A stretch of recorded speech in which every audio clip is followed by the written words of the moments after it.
Bueno, vaya abriendo su Biblia a Romanos 4.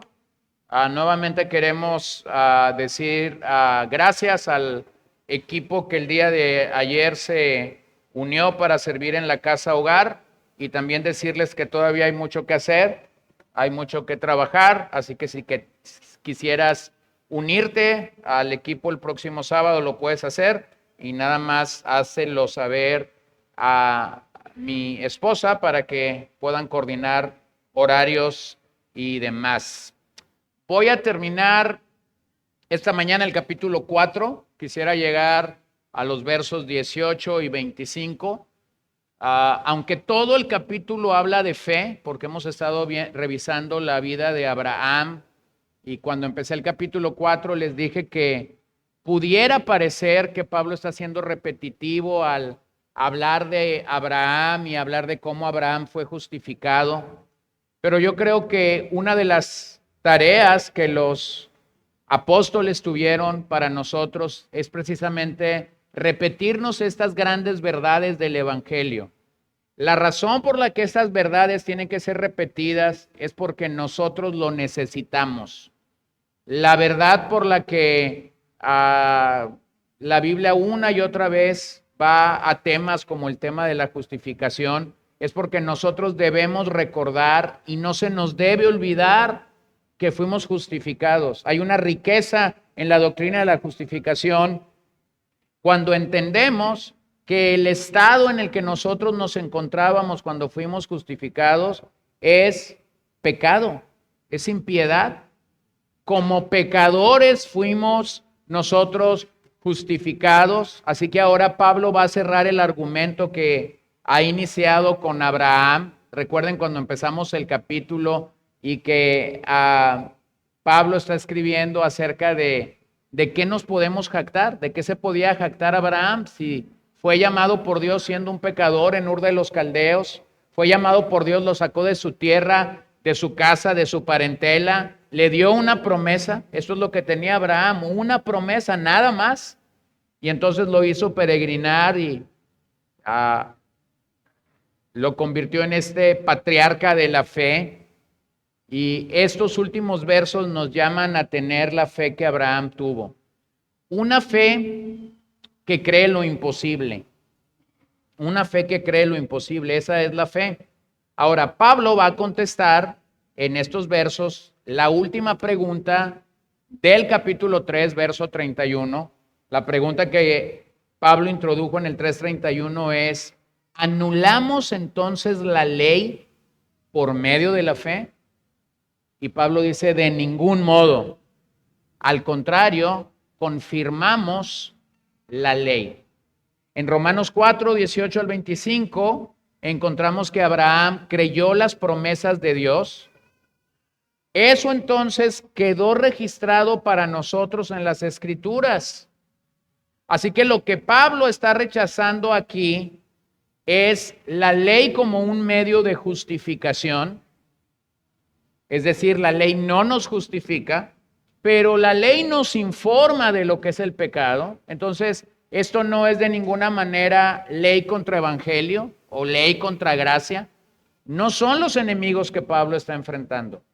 La ley es buena, como él va a decir en Romanos 7, porque la ley nos informa de qué es el pecado y de lo horrendo que el pecado puede llegar a ser en la vida de un ser humano.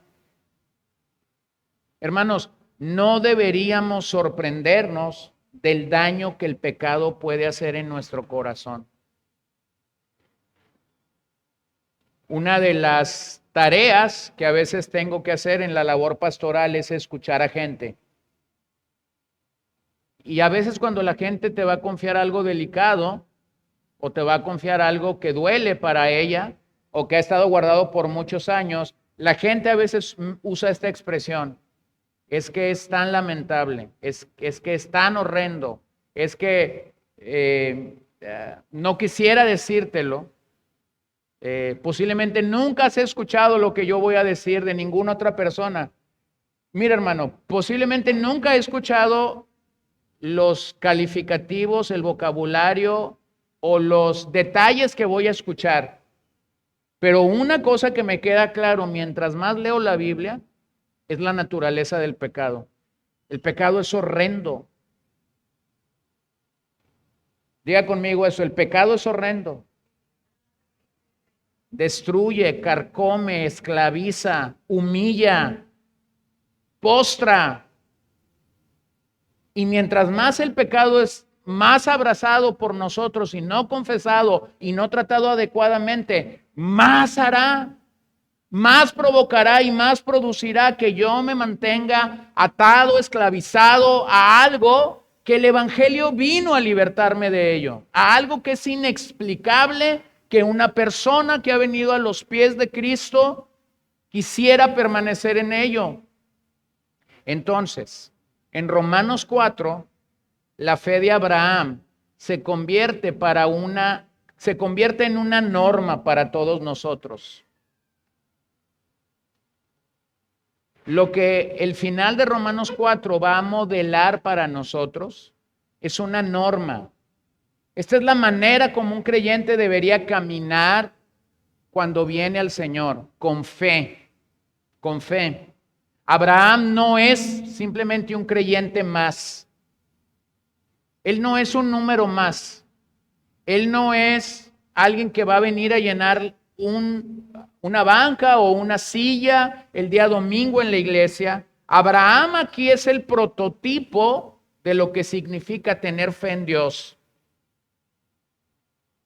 Pablo, haciendo uso de su teología bíblica, es decir, haciendo uso de lo que él sabía de las escrituras del Antiguo Testamento, acude al personaje llamado Abraham, identificado a partir de Génesis capítulo 11, y va a demostrar una vez más en el cierre de este capítulo y en el cierre de la ilustración en la vida de Abraham, va a demostrar que en la justificación nosotros vemos el poder de Dios y nunca los esfuerzos de nuestra carne.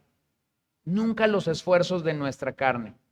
Déjame, antes de llegar al pasaje, ilustrar esto.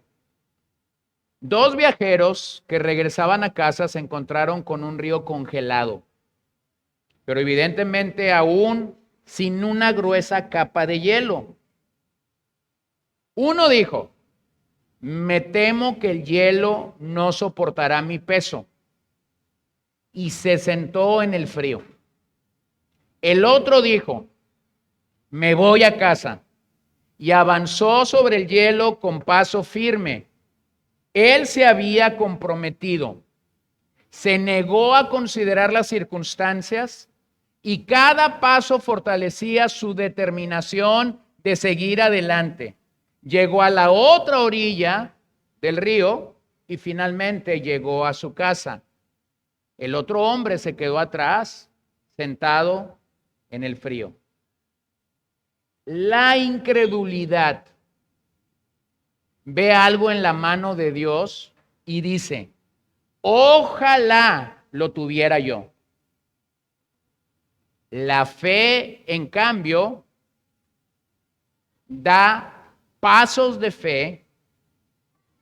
Estos caen sobre el aparente vacío y encuentran la roca abajo. ¿De quién quieres ser tú? ¿Del que se queda en la orilla diciendo no lo puedo hacer, hay mucho frío? ¿O del que simplemente está confiando que Dios lo va a respaldar para cruzar el río? Observe una cosa: el que comenzó a cruzar el río, mientras más pasos dio, más seguro estuvo. Porque así es la fe. ¿Sabía Abraham cuando Dios lo llamó de Ur de los Caldeos? ¿Sabía Abraham lo que le deparaba en el futuro? No. ¿Sabía todas las implicaciones que él iba a tener en los próximos 25 años de su vida? No, no lo sabía. Le creyó al Señor, y mientras le creyó al Señor, cada paso que Abraham fue dando aseguró algo para él. Aseguró que su fe estaba siendo fortalecida cada vez más y más en el Señor. Entonces vamos a considerar los versos que tenemos para nosotros. Lo primero que va a hacer Pablo en este pasaje es decirnos cómo obró la fe de Abraham y después nos va a decir cómo debería obrar nuestra fe. Entonces, número 1, ¿cómo fue la fe de Abraham? Versos 18 al 22. Abraham creyó en esperanza contra esperanza, a fin de llegar a ser padre de muchas naciones, conforme a lo que se le había dicho, así será tu descendencia. Y sin debilitarse en la fe, contempló su propio cuerpo, que ya estaba como muerto, puesto que tenía como 100 años, y también la esterilidad de la matriz de Sara. Sin embargo, respecto a la promesa de Dios, Abraham no titubeó con incredulidad, sino que se fortaleció en fe, dando gloria a Dios, estando plenamente convencido de que lo que Dios había prometido, poderoso era también para cumplirlo, por lo cual también su fe le fue contada por justicia. Bueno, hay varios elementos que Pablo ya ha dicho previamente. Ya ha dicho que Abraham es viejo, ya ha dicho que Sara también es vieja, casi 100 Abraham, 90 años Sara, pero ahora va a especificar cómo es que Abraham se mantuvo en fe en este particular. Lo primero que quiero que observen es cómo Abraham tuvo fe en Dios y su promesa. ¿Qué tenía Abraham cuando sale de Ur de los Caldeos? No tenía nada. Tenía una promesa solamente. No tenía nada. Estaba yendo a una tierra que desconocía, pero no tenía nada. Dios lo llamó a creer su promesa y entonces el pasaje explica cómo fue ese peregrinar, cómo fue esa salida de Abraham, de su tierra, de su casa y de su parentela.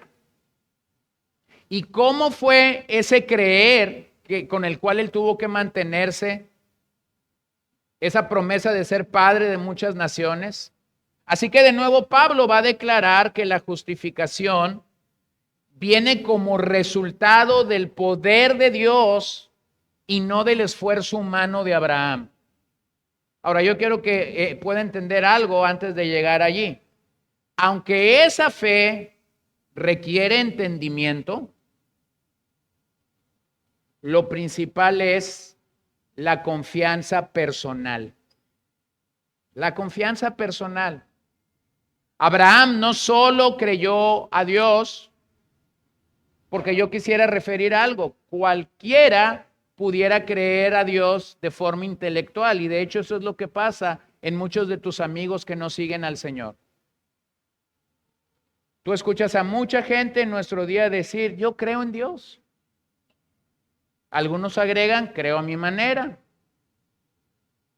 Algunos dicen, yo creo en Dios, pero yo no necesito que tenga que ser fanático como tú, o religioso como tú, o yo no necesito que tenga que hacer las cosas que tú haces, pero yo creo en Dios.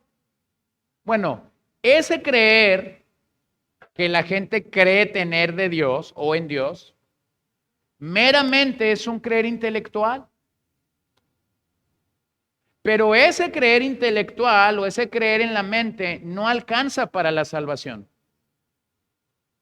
Mira lo que cómo Santiago lo explicó o lo dice. Santiago 2:19. Tú crees que Dios es uno, haces bien. También los demonios creen y tiemblan. Están mejor los demonios que muchos seres humanos. Porque muchos seres humanos dicen, yo creo, pero no agregan esta frase, yo creo y tiemblo ante Dios. ¿Lo ven? Entonces, el conocimiento intelectual de muchos demonios anda más avanzado que el de muchos seres humanos. Porque de alguna forma los demonios están reconociendo, creo que es Dios, tiemblo ante Él porque sé de lo que es capaz, pero al ser humano no le llega hasta allá, al ser humano le llega a un simplemente decir creo. Entonces, aunque la parte de creer tiene que ver con el intelecto, porque la persona tiene que entender algo, lo que define realmente esta fe al estilo de Abraham no solamente es creer, sino es esta parte de confiar de forma personal en Dios. Lo vuelvo a decir, Abraham no tiene nada cuando le cree al Señor. Sale confiando completamente en lo que el Señor le ha dicho.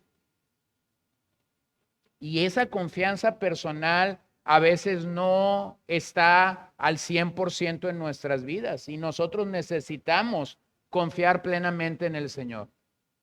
Entonces, deja ver lo que los versos dicen acerca de la fe de Abraham. ¿Cómo fue la fe de Abraham? Número 1, Abraham creyó en Dios a pesar de la desesperación.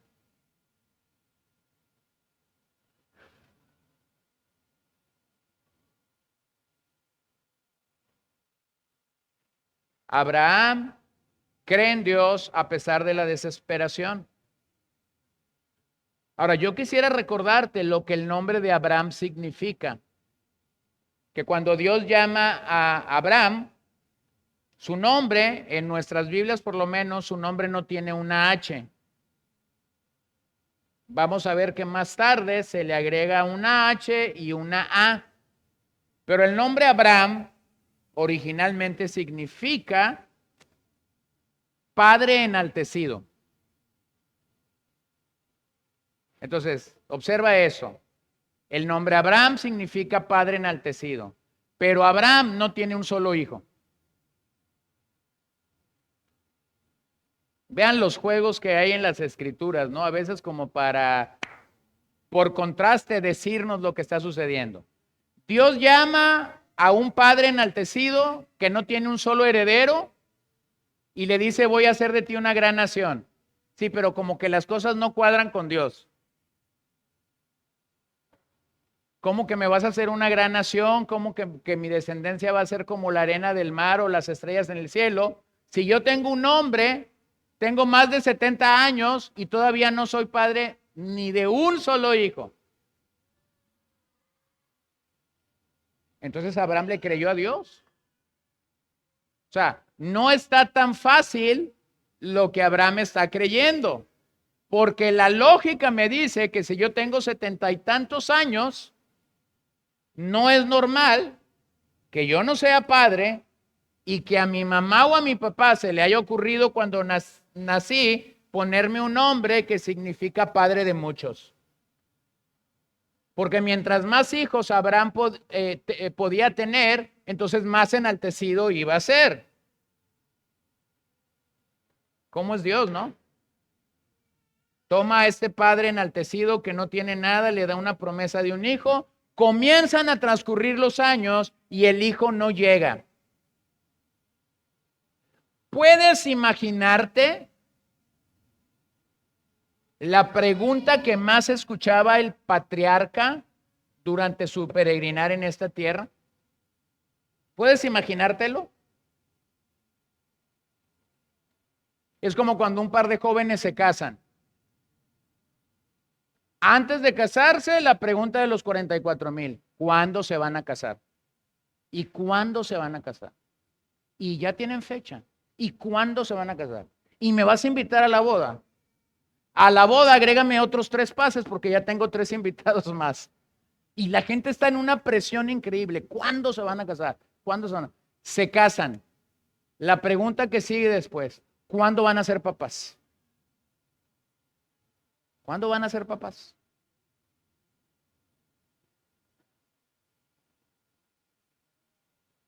¿Cuál era la pregunta que agobiaba a Abraham en ese tiempo?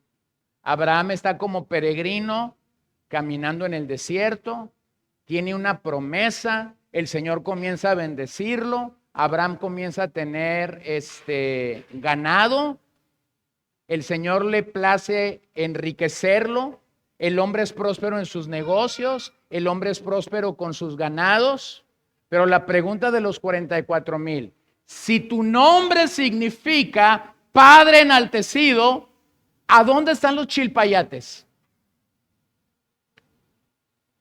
Y la respuesta de Abraham es, Dios no me ha dado hijos.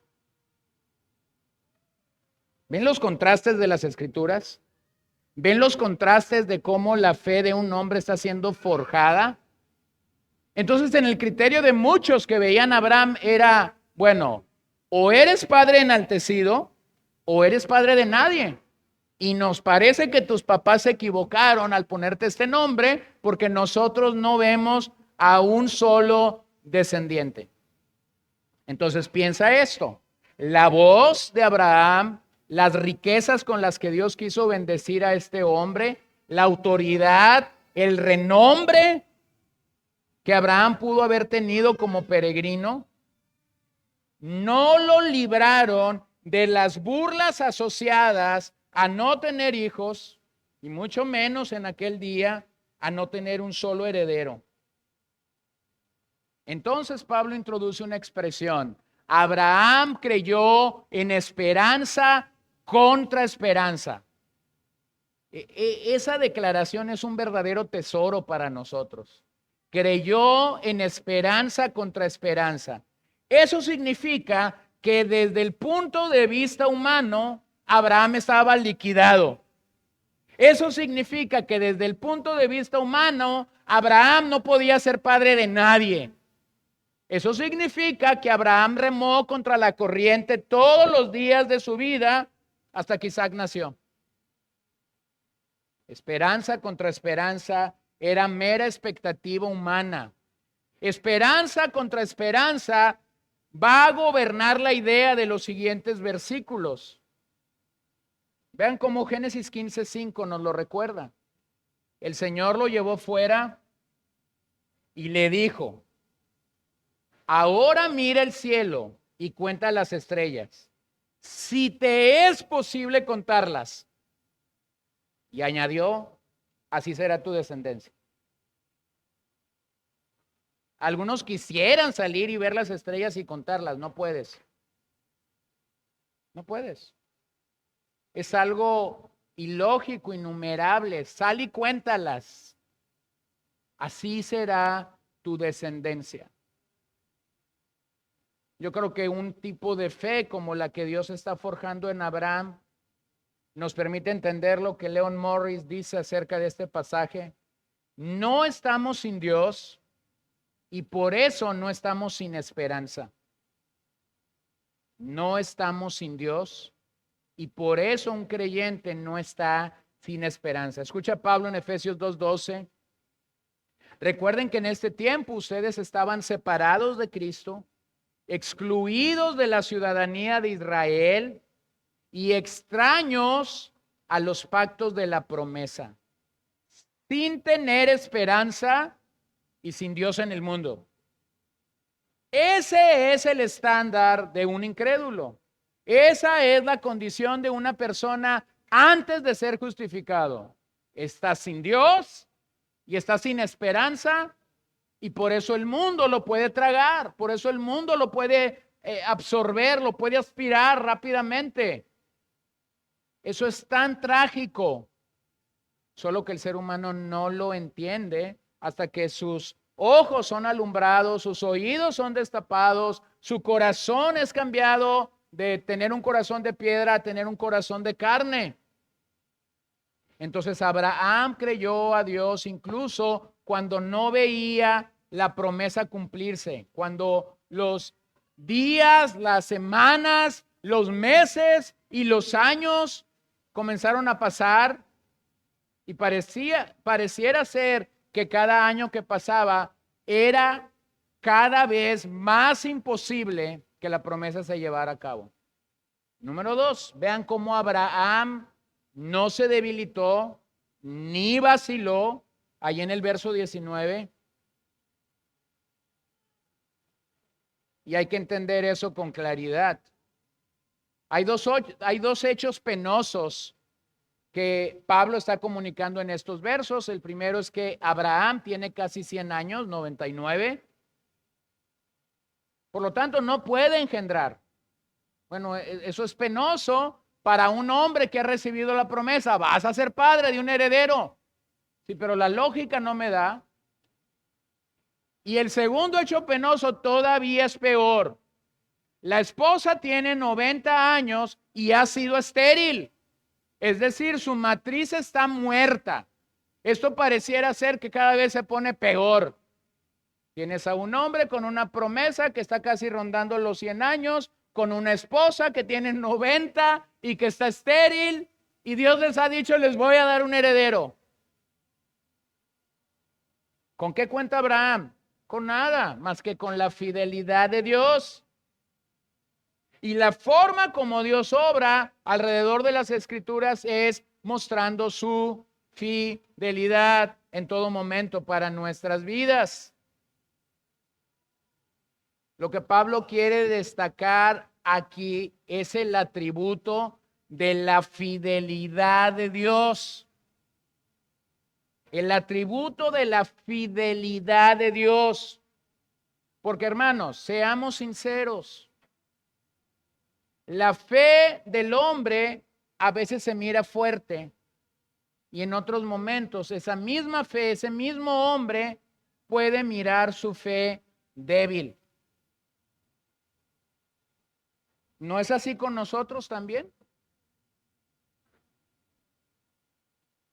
¿No es así acaso con nosotros? A veces estamos desde el pináculo de la montaña de la fe y estamos diciendo, yo voy a cruzar, yo voy a ir, yo voy a derribar ese gigante.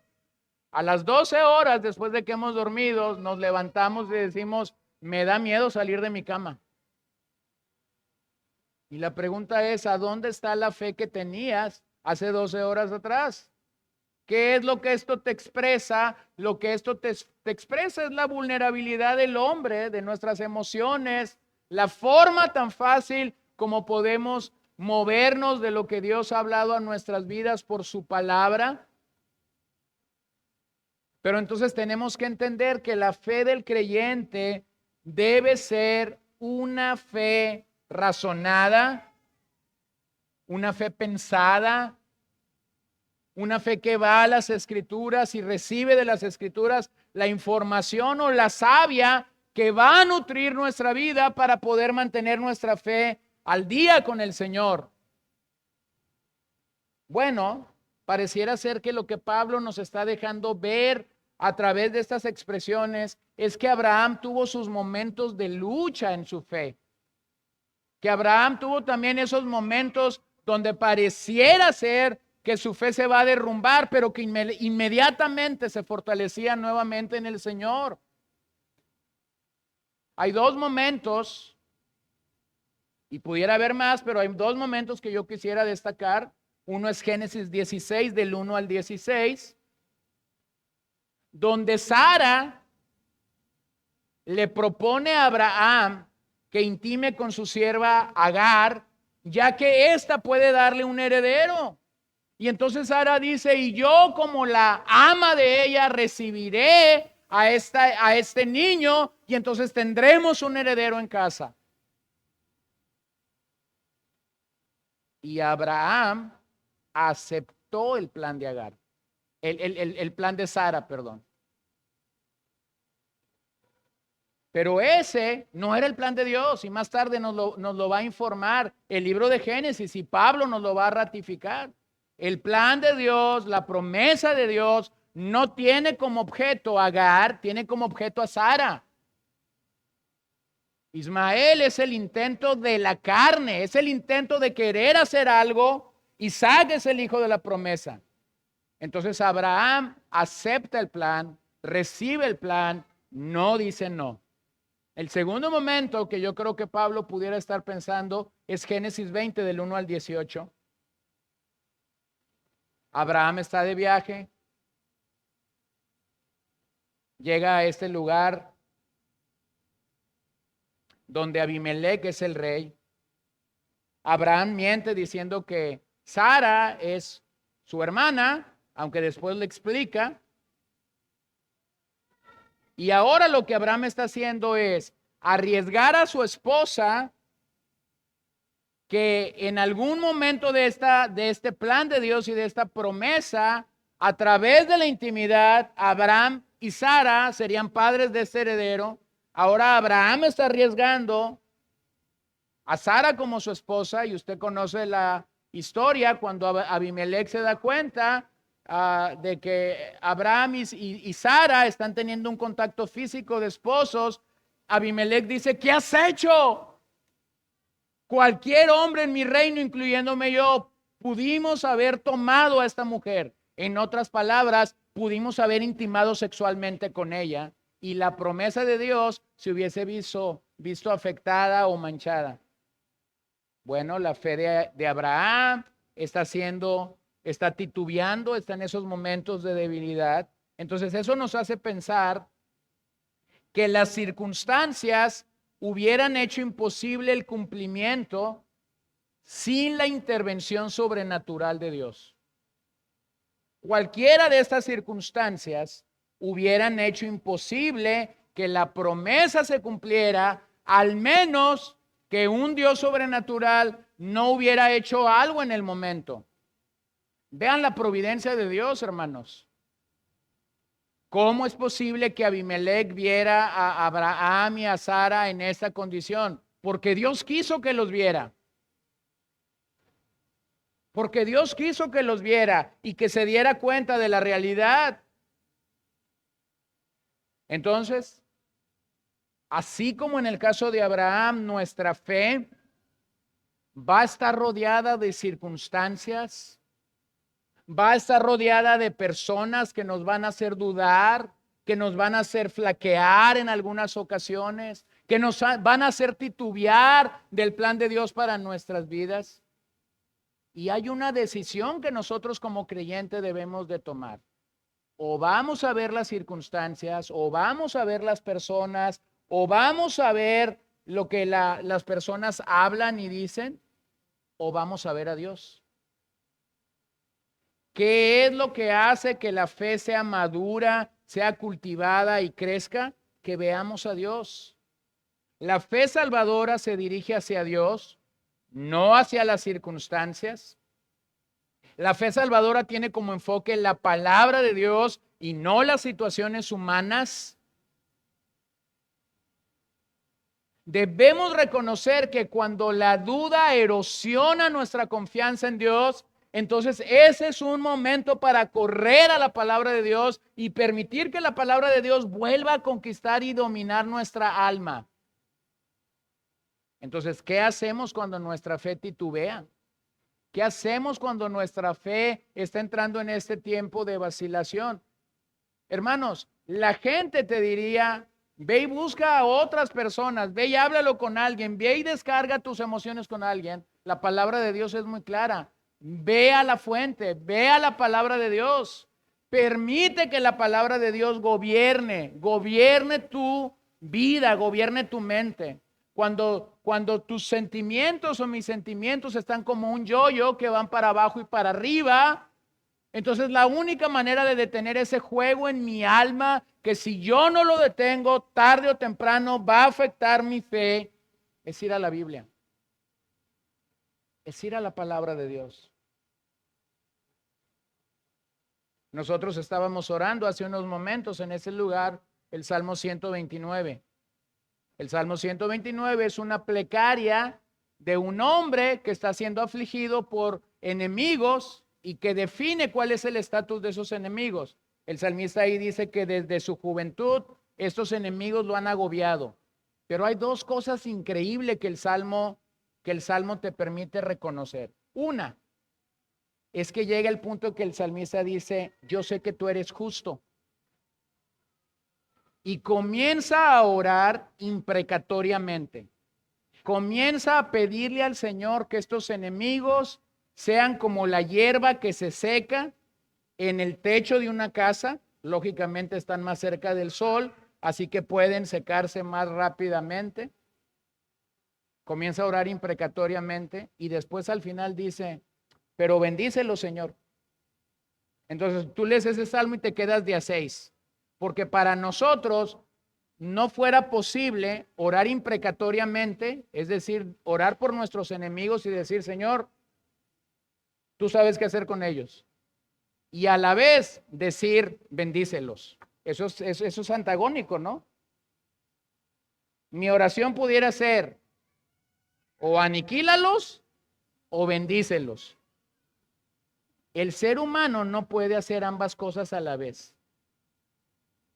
¿Quién lo puede hacer de acuerdo a lo que la Biblia dice? Dios. Entonces, digo esto porque necesito observar lo siguiente. Cuando yo no sé cómo orar por alguna situación, yo abro la Biblia y sigo el mejor manual de oración que un cristiano puede tener, la Biblia. Déjame te lo digo de otra manera.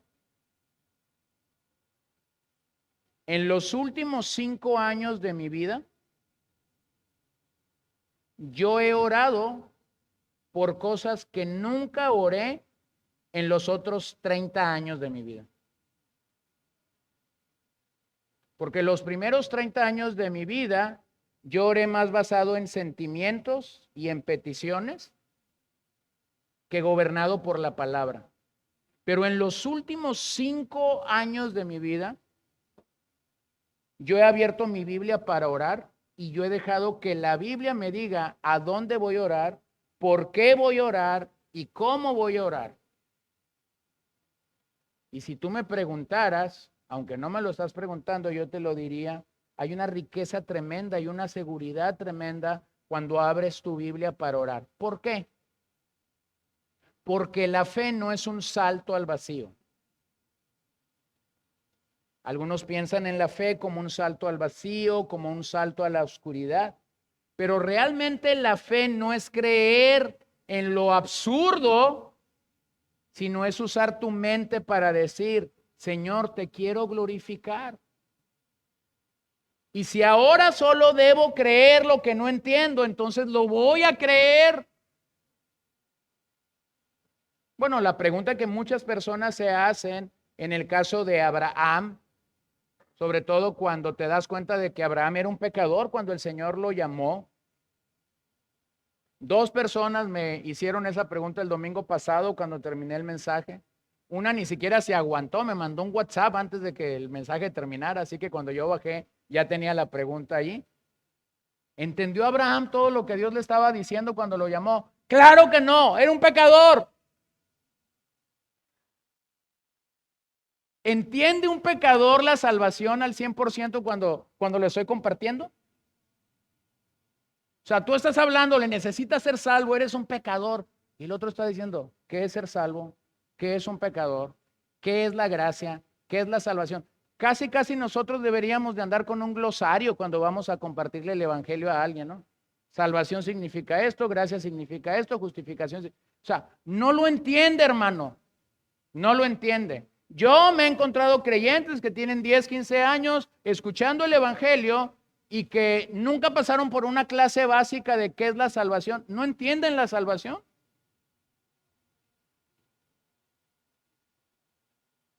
La única manera en la que un creyente y su fe va a ser fortalecida es porque fijó sus pensamientos, su mente, su atención en las escrituras y no se dejó gobernar por los sentimientos. Sin embargo, nuestra fe pudiera titubear de alguna manera, vacilar de alguna manera, pero luego nosotros vamos a experimentar la gracia fortalecedora de Dios. Así fue en el caso de Abraham. No se dejó gobernar por las circunstancias, no se dejó gobernar por las personas, no se dejó gobernar por lo que pasaba a su alrededor. Número 3, vean cómo el texto dice en el verso 20 que Abraham dio gloria a Dios.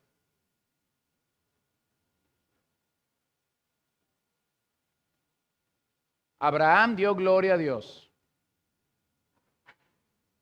Ahora, ahí hay algo que entender, porque en el verso 20 se introduce la palabra la promesa de Dios, en el original Epangela, y ese tipo de promesa, o sea, lo que Dios había prometido, es lo que generaba la fe de Abraham.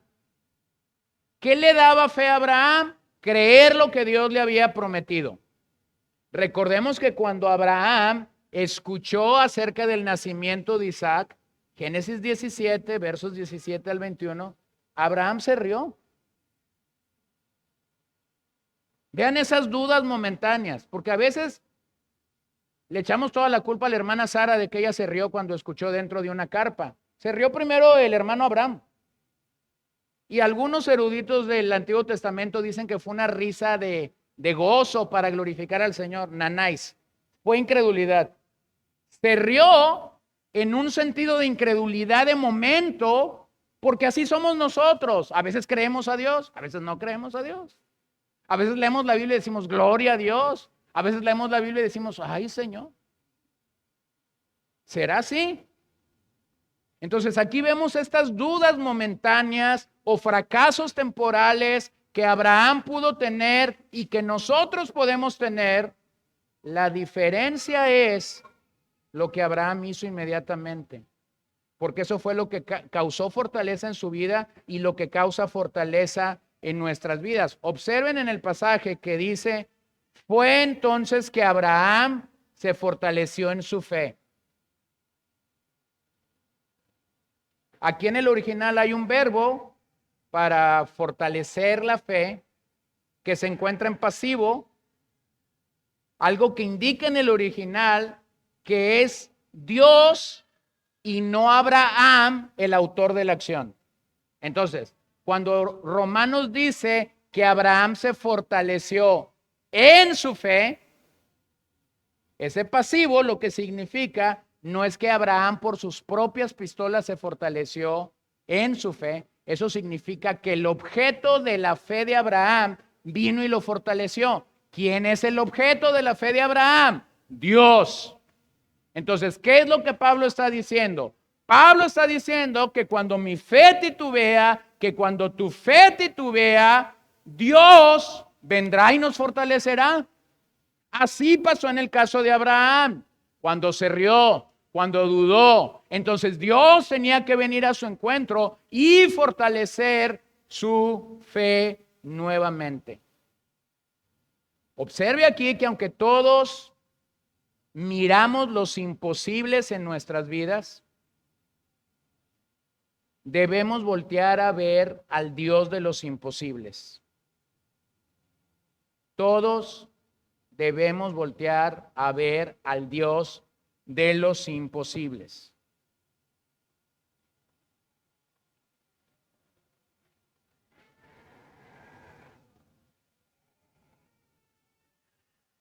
La razón es que es imposible que Dios mienta y rompa sus promesas.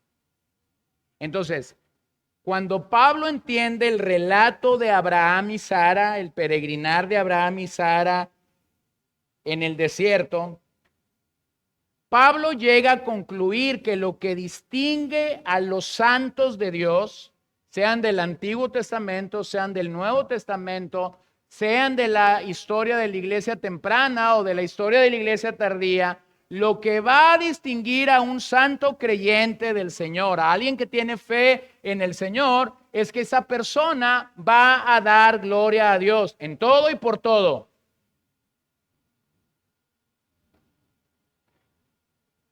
Porque Pablo ya ha definido en Romanos 1 lo que una persona impía haría.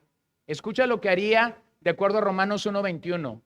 Pues aunque conocían a Dios, no le honraron como a Dios, ni le dieron gracias, sino que se hicieron vanos en sus razonamientos y su necio corazón fue entenebrecido. Profesando ser sabios, se volvieron necios y cambiaron la gloria del Dios incorruptible por una imagen en forma de hombres corruptibles, de aves, de cuadrúpedos y de reptiles. ¿Qué es lo que hace la gente sin fe? No adora a Dios. Se vuelve un idólatra de animales, de reptiles, de otros hombres o de ídolos que ya hemos definido que no necesariamente un ídolo es un objeto de algún metal precioso. Pero lo que hace Abraham inmediatamente cuando ve que su fe está titubeando y que Dios viene y lo fortalece, lo primero que Abraham hace, de acuerdo al verso, es glorificar al Señor. Ahora vamos a pensar lo opuesto a eso.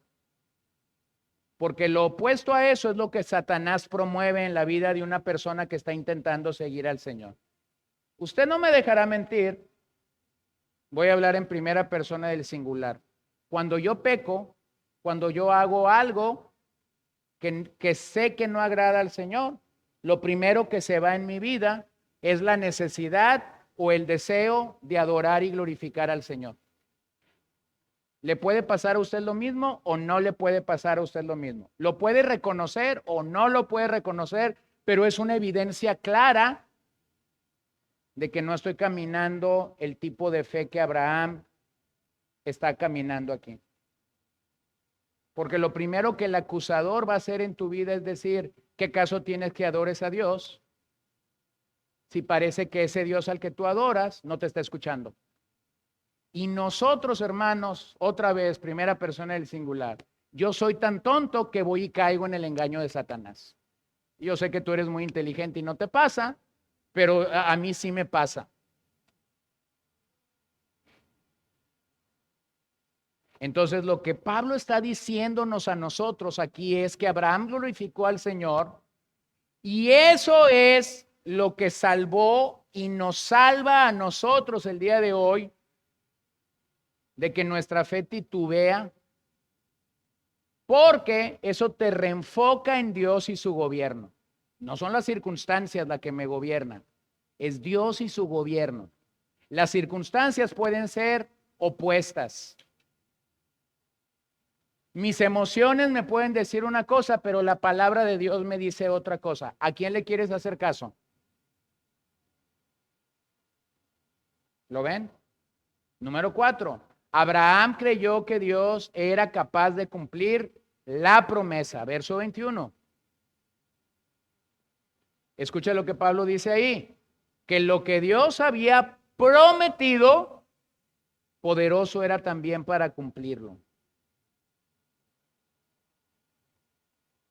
Poderoso era también para cumplirlo. ¿Cómo le iba a hacer Dios para que un par de ancianitos fueran padres?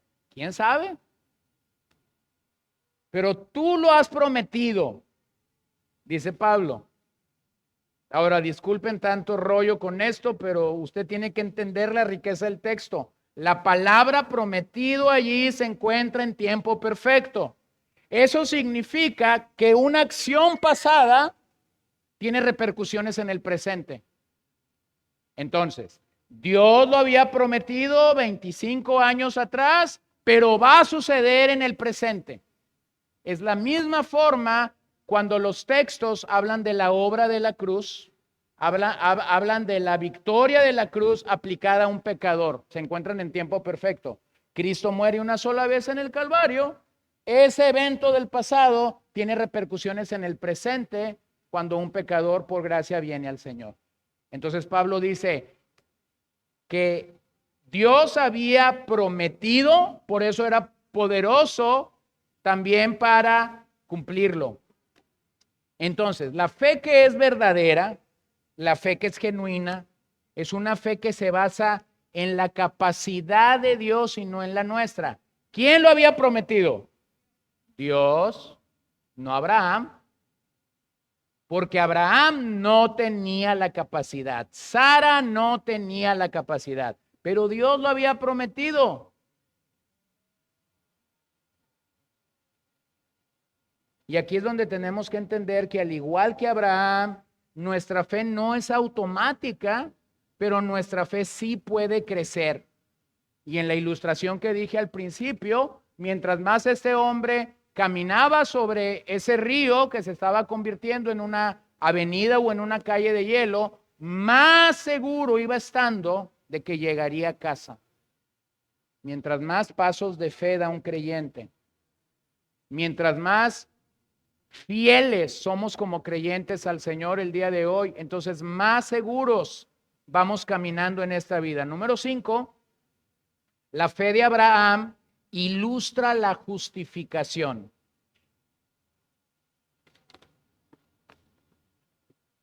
Verso 22. Aquí se descarta la fe de que la fe de Abraham fuera meritoria, porque esa fe surge de una promesa divina. No es Abraham diciendo, yo voy a ser padre de naciones, yo voy a bendecir a todas las familias de la tierra, mi descendencia va a ser como la arena en el mar o como las estrellas en el cielo. No, es Dios dándole una promesa y entonces él creyendo la promesa que Dios le ha otorgado o le ha dado. Por eso es que cuando Pablo ilustra esa justificación en la vida de Abraham, nos lleva a reconocer que en la obra de la justificación solo Dios debe ser alabado. Usted puede dar gracias a Dios por la persona que le compartió. Usted puede dar gracias a Dios por el predicador, el evangelista, el hermano de a pie o de a caballo, la viejita que le compartió, la madre que oró por usted, pero el que se debe llevar la alabanza siempre es Dios. No estamos diciendo que no seamos agradecidos, practique la gratitud, pero alabe y exalte solo al Señor porque Él tuvo a bien salvarlo. Así que en esta declaración podemos observar que Dios crea de la nada. Hermanos, tenemos que entender, cuando Dios creó la tierra, Dios creó de la nada, ex nihilo. Cuando Dios procreó a Isaac, no había nada de dónde surgir. La materia prima que Dios tenía era un hombre de casi 100 años con una anciana de 90 años estéril. Eso no es muy prometedor, pero Dios nuevamente había dado una palabra, había dado una promesa y esa se iba a llevar a cabo. Hace ya algunos años, aquí en Vida Nueva, un matrimonio que cruzaba los 40 años salió embarazado. Y recuerdo que saludé a un hermano 2 o 3 domingos después que ya se había practicado la operación que los hombres se practican para no volver a ser padres. Y me dice, ando con miedo, me dice. Y yo le digo, ¿por qué andas con miedo? Se desató el avivamiento de Abraham, me dice. No vaya a ser, me dice, que al Señor se le ocurra, porque así es el Señor, dice, crea de la nada. Exacto, crea de la nada. Lo vemos en la creación, lo vemos en la procreación, lo vemos en la resurrección.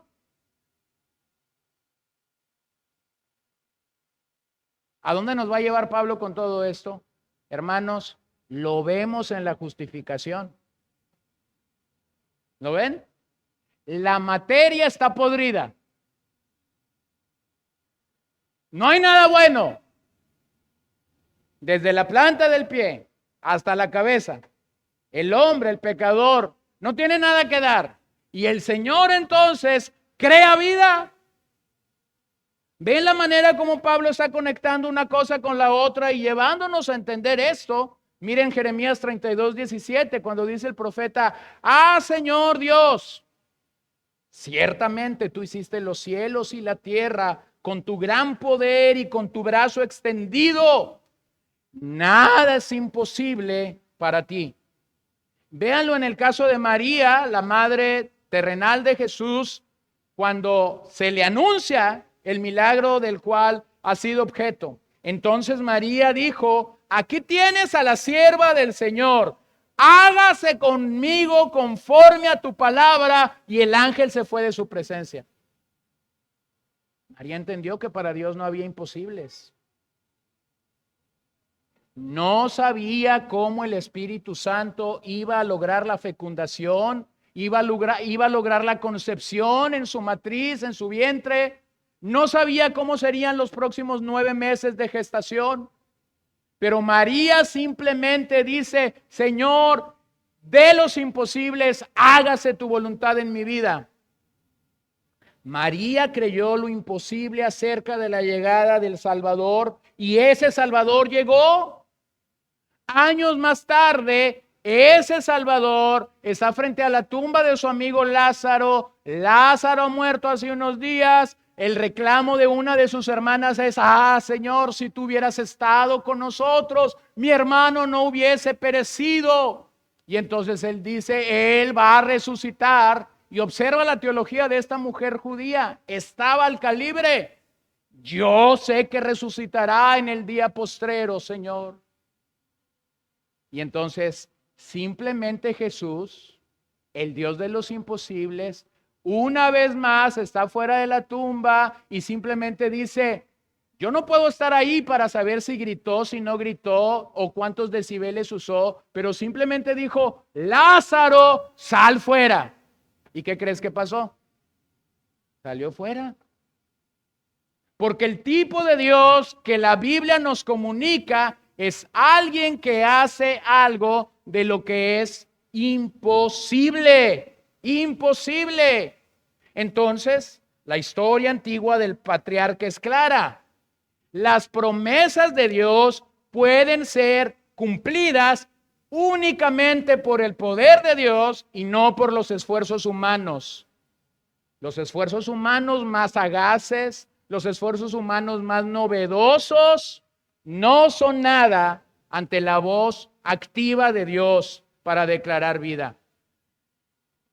Esos esfuerzos humanos incluyen o pueden incluir tener apariencia de verdad o de piedad. Entonces yo quiero asegurarme que tú entiendes lo que pasó en la historia de Abraham, revisando Gálatas 4, 21 al 23.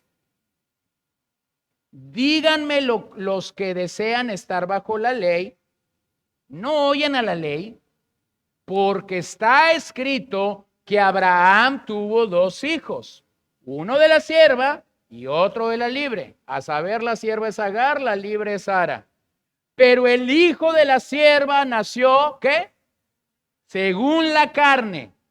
Y el hijo de la libre, ¿por medio de qué? De la promesa. ¿Quién había prometido? Dios, no Abraham. Entonces, Ismael ilustra el esfuerzo humano. Ismael va a ilustrar el esfuerzo humano. El intento de Sara por convencer a Abraham de que había un plan B para cumplir la promesa de Dios.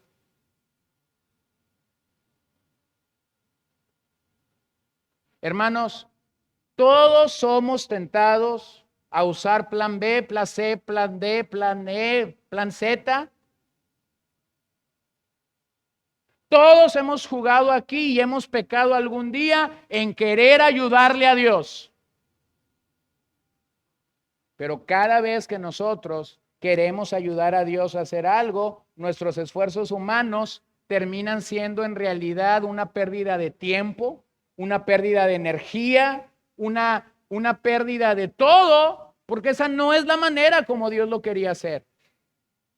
A su vez, Isaac ilustra el producto de la soberanía y la gracia de Dios. Este Dios soberano, este Dios providente, este Dios que tiene gracia para decir: tendrás un heredero.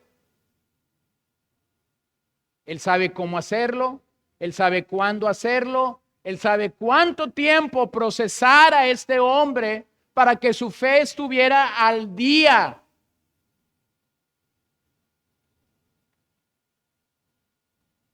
Y eso nos lleva entonces a los últimos 2 versos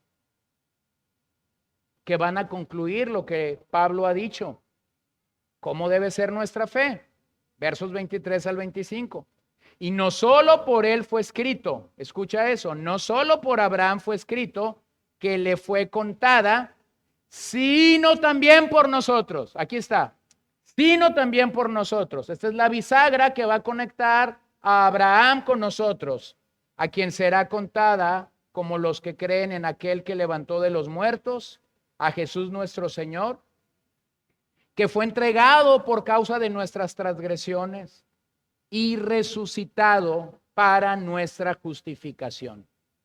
Observa el señalamiento de Pablo aquí en el verso 23 para llevarnos de la justificación en el caso de Abraham a la aplicación universal de ese acto de justificación por la fe a todo aquel que cree. Entonces, ¿qué hizo Abraham en su caso? Puso su confianza total en la promesa divina. ¿qué debe hacer el creyente? ¿Qué debe hacer el creyente? Bueno, el cristiano debe tener fe en Dios y su palabra. Fe en Dios y su palabra. Observa cómo Pablo conecta la muerte y la resurrección de Jesús, expiando nuestros pecados, y solo por ello somos considerados justos delante de Dios.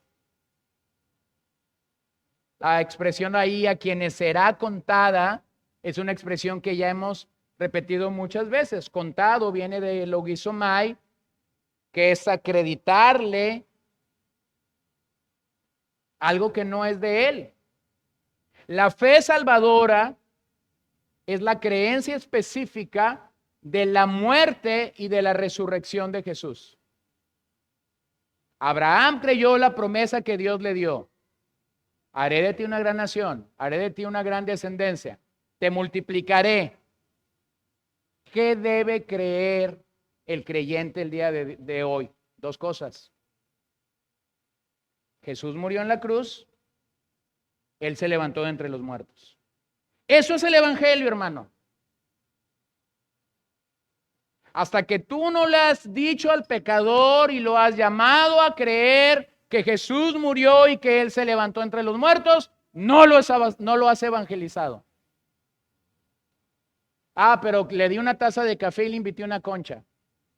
Cualquiera se la pudo haber dado. Pero le invité una torta. También el tortero le pudo haber dado una torta. No es eso.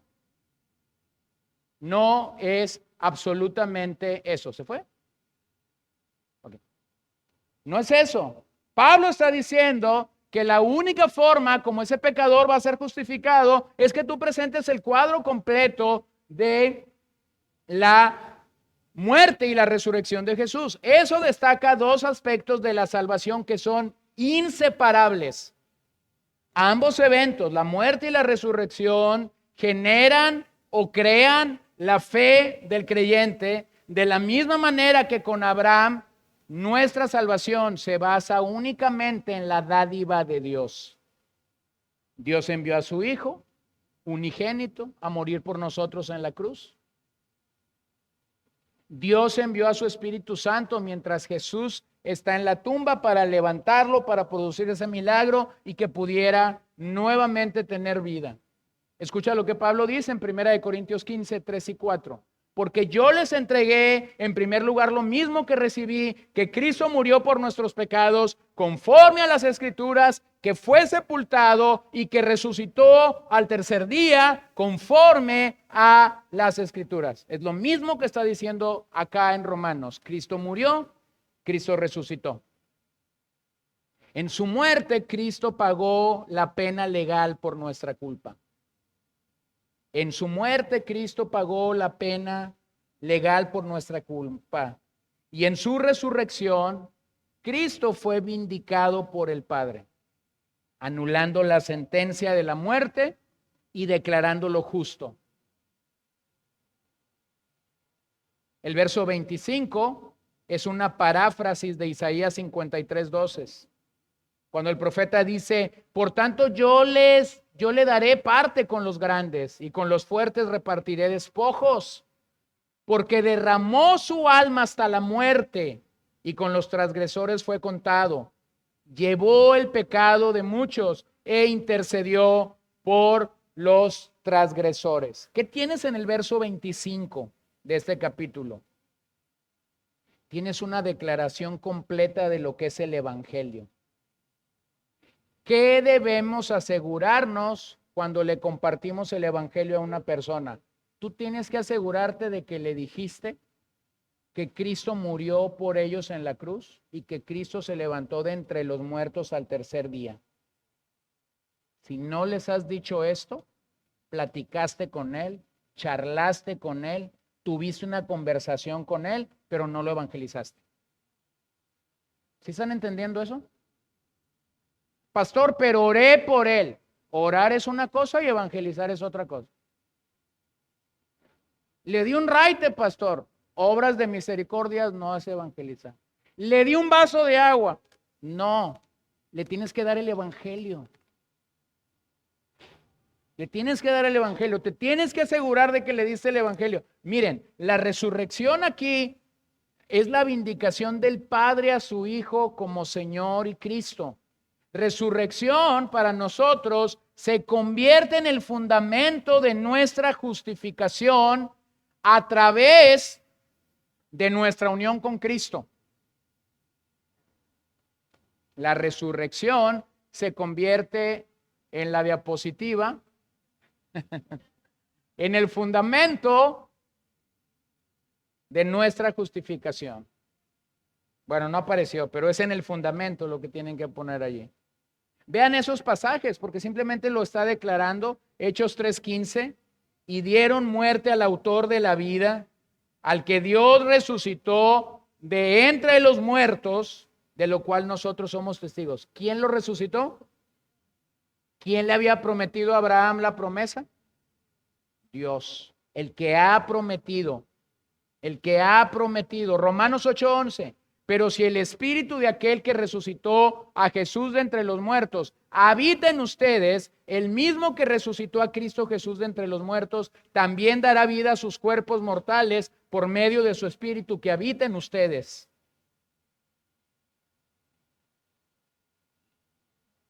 Entonces la fe se debe basar en la palabra de Dios y no en nuestros sentidos.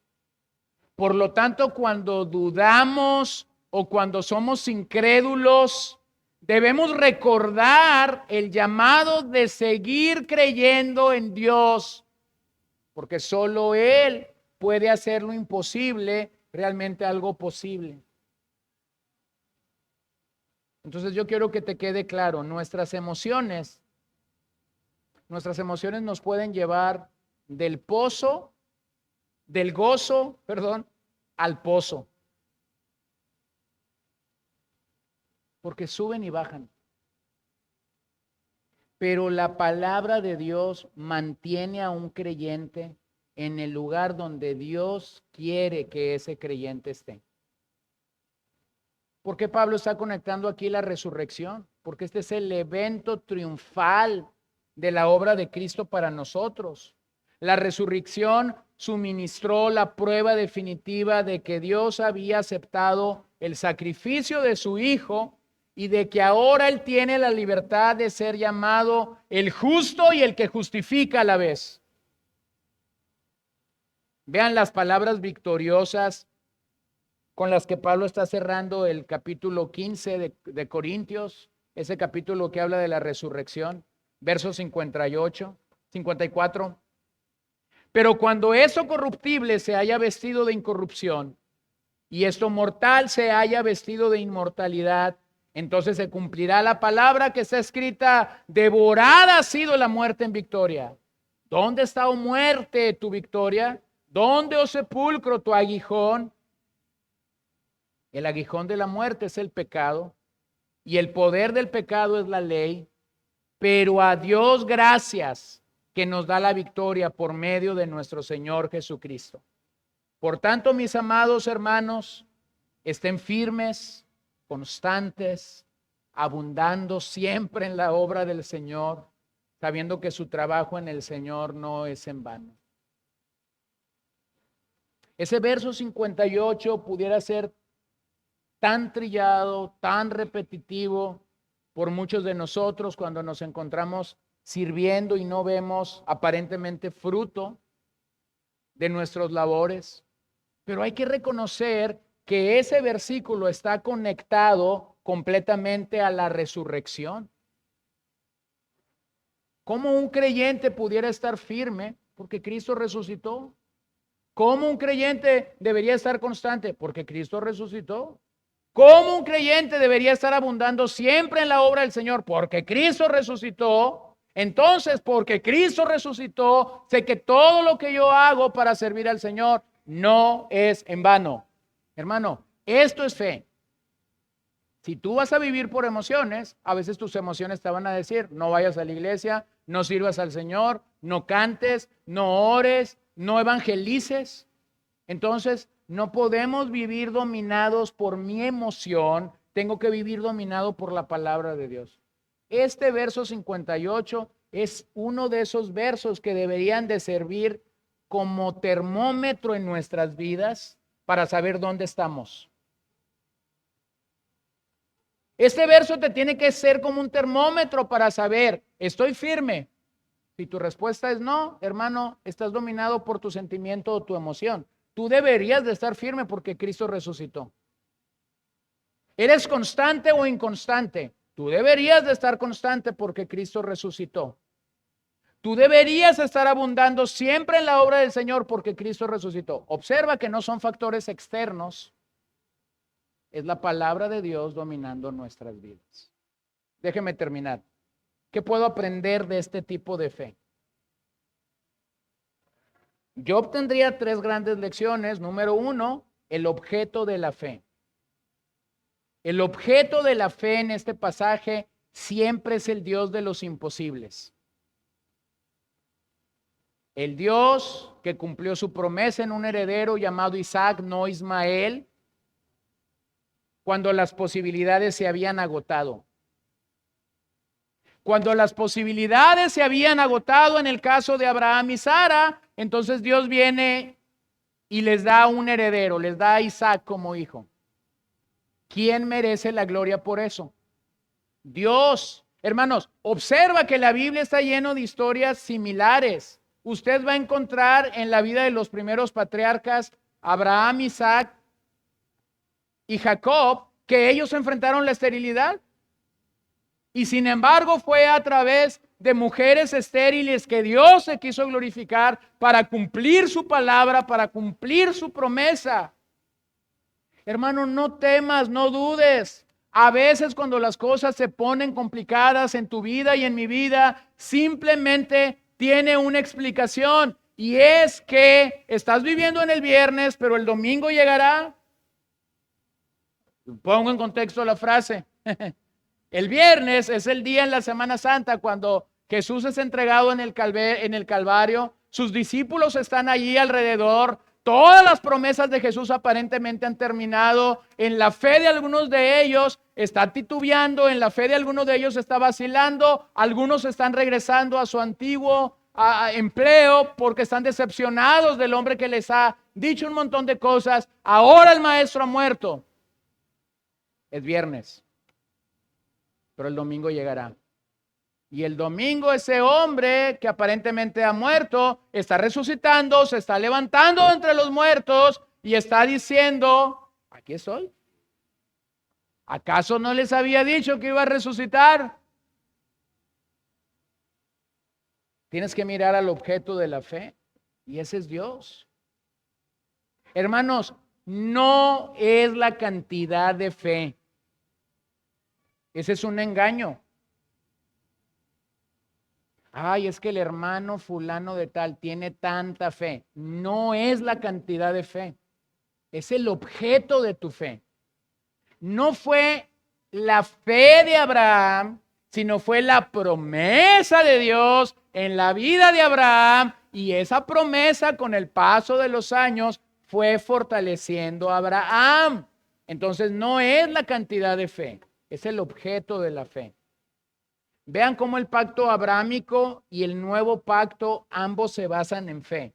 Abraham tuvo que creer, nosotros como creyentes tenemos que creer. Observa cómo el evangelio tiene sus raíces en esa fe. El pecador tiene que creer, por eso le tenemos que dar el evangelio completo. Cristo murió, Cristo resucitó.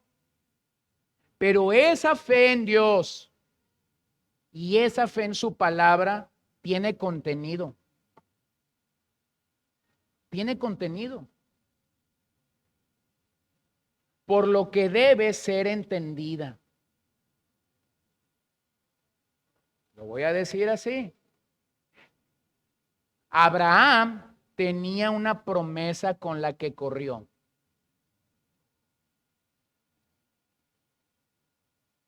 Posiblemente tú y yo no tenemos una promesa específicamente como la que Abraham tuvo para correr con ella. Entonces, ¿qué hago? Tomo mi Biblia, leo mi Biblia todos los días y allí tengo una palabra segura que creer. ¿Lo ven? De este lado de la cruz, después de la cruz, tenemos unos aditamentos y unos medios de gracia que los santos del Antiguo Testamento no tuvieron. Lo que pasa es que no los usamos. Entonces yo tomo la palabra de Dios, creo lo que la palabra de Dios me dice y veo a Dios como el Dios de los imposibles. Número 2, la fuente de la fe. La fuente de la fe es eso, es la promesa de Dios. Ese fue el único recurso de Abraham. Él pudo descansar en la promesa. Esa promesa de Dios suscitó la fe y la obediencia de Abraham. Esa promesa de Dios lo fortaleció cuando su fe titubeaba. Pero también debemos de reconocer que la fe es un regalo de Dios al hombre que puede ser cultivada y que puede crecer en nuestras vidas. Pablo va a decir en Romanos 10:17 que la fe viene por el oír y el continuo oír de la palabra de Cristo. Así que, ¿cómo cultivo fe? A través de mi lectura de las Escrituras. ¿Cuándo? ¿Ocasionalmente? ¿Circunstancialmente? Bueno, si tú lo haces ocasional o circunstancialmente, entonces tu fe también será circunstancial y será ocasionalmente. Pero si siempre estoy viniendo a la fuente, que es la palabra de Dios, entonces mi fe se verá fortalecida. Y número 3, yo puedo observar en este pasaje el resultado de la fe. Esa es una fe que crece en Dios y mientras más entiendo la justificación, más entiendo que mi justificación se arraiga en la gracia de Dios, no en el esfuerzo humano. Entonces, nuestro llamado ante un pasaje como estos, o ante Hebreos 11, por ejemplo, nuestro llamado no es idolatrar a Abraham, sino creer en el Dios de los imposibles. No idolatramos a Abraham. No hacemos un nicho para Abraham. No hacemos un altar para Abraham. Creemos en el Dios de Abraham.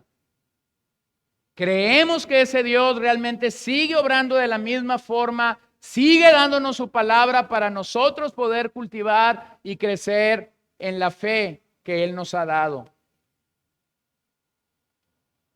No dejes de ver esto. El Señor creó de la nada, ex nihilo en la creación. El Señor favoreció para Abraham y Sara, permitiendo que ellos procrearan. El Señor resucitó a Jesús de entre los muertos cuando no había esperanza alguna para sus discípulos. Pero específicamente lo que este pasaje celebra es el cuarto milagro aquí de estos 4 que destaqué, de la justificación. Dios acreditando la justicia de su Hijo a favor de un pecador. ¿Qué había entonces? Nada. Pero Dios sigue siendo el Dios de los imposibles. Escucha estas 2 citas para terminar y orar. La primera viene de Juan Calvino. Él dice: recordemos que la condición de todos nosotros es la misma que la de Abraham. Todas las cosas alrededor están en contra de las promesas de Dios. Él promete inmortalidad. Estamos rodeados de mortalidad y corrupción. Él declara que nos tiene por justos. Estamos cubiertos de pecados. Él testifica que es propicio y bondadoso con nosotros, pero los juicios externos amenazan su ira. ¿Qué hay que hacer entonces? Debemos pasar con los ojos cerrados por nosotros mismos y por todas las cosas relacionadas con nosotros, para que nada os impida creer que Dios es verdadero. Hermano, que nadie te impida creer que Dios es verdadero. Que nadie te impida creer que si Dios ha dicho cómo es que Él justifica a un pecador, entonces sea Dios veraz y todo hombre sea mentiroso. La segunda es del doctor John Stott y él dijo: con esperanza, contra toda esperanza humana, desesperado yo mismo creo. La fe que es poderosa, ve la promesa y solo a ella eleva la mirada. Se ríe de las imposibilidades y exclama: se cumplirá. Se cumplirá. Entonces, la única pregunta que debo de hacer antes de orar es: ¿cómo está tu fe hoy? Fácil. Señor, venimos delante de ti y ante la belleza de tu palabra. Ante la claridad de tu palabra no hay nada que hacer porque todos somos desarmados. Primero yo y después mis hermanos. No hay esfuerzo humano que yo pueda hacer para ganar lo que tú has dicho que viene a mi vida como un regalo. No hay dádiva, no hay talento, no hay don, no hay ministerio, no hay nada absolutamente que yo pueda hacer. Nos llamas a creerte como lo hiciste con Abraham, en esperanza contra esperanza. Posiblemente estoy en una situación adversa de mi caminar espiritual. Posiblemente estoy en una situación adversa de mi andar cristiano. Posiblemente estoy en una situación adversa de mi relación familiar, matrimonial o de la crianza de los hijos. Y posiblemente ello me ha llevado a titubear y a vacilar en la fe en el Hijo de Dios, en aquel que murió por mí y en aquel que resucitó por mí. Y posiblemente más de uno aquí podríamos estar de pie delante de ti, reconociendo nuestra debilidad, nuestra flaqueza.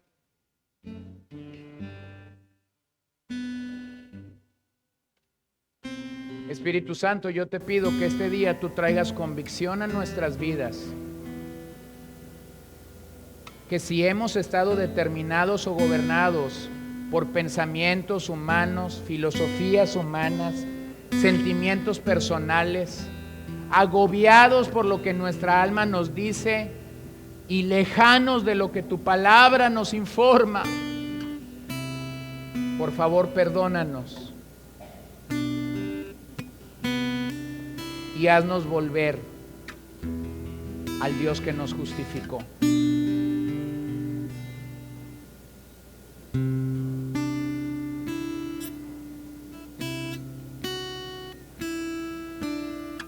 Aquel día el profeta Jeremías creyó que tú eras el Dios de los imposibles. Aquel día María, esa jovencita, creyó cuando posiblemente no entendía cómo funcionaban sus órganos, o clínicamente ella no tenía explicación cómo el milagro de la concepción de un Salvador podría estar sobre su cuerpo, pero creyó. Aquel día en la tumba Lázaro estaba muerto, como nosotros estuvimos muertos cuando tú nos llamaste. Y simplemente cuando escuchó la voz de autoridad, se levantó de entre los muertos. No porque él tenía la capacidad de hacerlo, sino porque tú eres poderoso para llamar a los tuyos. Señor, de norte a sur, de este a oeste, tú eres poderoso para donde hay muerte, llamar la vida. Así que yo te pido que al salir de este lugar, informados de nuestras incapacidades y a la vez informados de tus capacidades, tú nos hagas salir siempre glorificándote, y que cuando nuestra fe vacila o titubea, yo no dude, ese es el mejor momento para ir a tu presencia y glorificarte por lo que tú vas a hacer. Señor, te damos la gloria a ti, te damos la honra a ti, te damos el reconocimiento a ti. Toda exaltación, todo honor y toda gloria te pertenece a ti, Señor. Amén.